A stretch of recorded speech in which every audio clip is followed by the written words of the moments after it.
მოგესალმებით მეგობრებო, ქართული არ არის მუზეუმიდან, ჩვენ გვაქვს სიახლე, როგორც ყოველთვის ჩვენმა ბექამ უსასყიდლოდ, თქვათ მოდით ესე, თითქმის უსასყიდლოდ აგვიკეთა მოგზანი პოსტატო.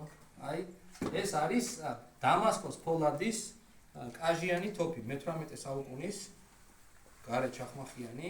მოკლედ, ესეც მისი ნახელავია და აი გაჩვენებთ, აი აქ არის გაფორმება და დამასკოს ფოლადის ლულა არის კაკალია, ხო?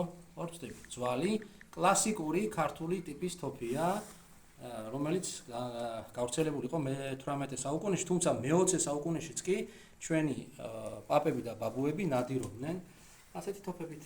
დიდი მადლობა, მოგზავნეთ მუზეუმში, ხელით შეეხეთ ნამდვილ იარაღს, განსაკუთრებით სკოლის მოსწავლეები გასწავლით როგორ იტენებოდა თოფი.